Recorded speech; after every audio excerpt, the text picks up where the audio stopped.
Hello friends, അപ്പോൾ രാവിലെ തന്നെ എങ്ങോട്ടാണ് പോകേണ്ടതെന്ന് വെച്ചാൽ NSSൻ്റെ ഭാഗമായിട്ട് കോളേജിൽ കുറച്ച് ക്ലീനിങ്ങും പരിപാടിയൊക്കെ ഉണ്ടായിരുന്നു.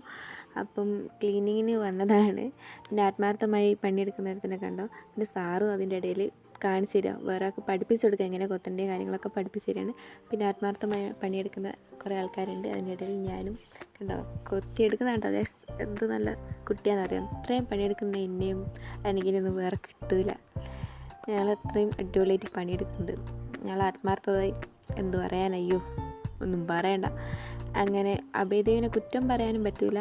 അവനാണ് വന്നപ്പം തൊട്ട് ഇവിടെയൊക്കെ പകുതിയും ക്ലീൻ ചെയ്തത് അവൻ തന്നെയാണ്. പിന്നെ ചൂലെടുക്കാവുന്നത് എന്തിനാണെന്ന് വെച്ചാൽ അടിച്ചു വരെ അടുത്ത പണി ഇതാണ് ഗൈസ്, അടിച്ചു വരൽ. വീട്ടിൽ പോലും അടിച്ചു വരില്ല. പിന്നെ സാറ് കുറ്റം പറയാനും പറ്റില്ല. സാറ് പണിയെടുത്തതിന് മാത്രം സാറ് ഫുഡൊക്കെ തന്നു. അതൊക്കെ കഴിഞ്ഞ് എടുത്ത ചൂല് തിരിച്ച് കൊണ്ടുവച്ച് വെച്ചു. പിന്നെ ഫോട്ടോ ഒക്കെ എടുക്കണ്ടേ, എന്തായാലും ഇത്രയും ദൂരം വന്ന് ക്ലീനിങ് ഒക്കെ ചെയ്തല്ലേ. അപ്പോൾ കുറച്ച് ഫോട്ടോസൊക്കെ എടുത്ത് അവിടെ ഇവിടെ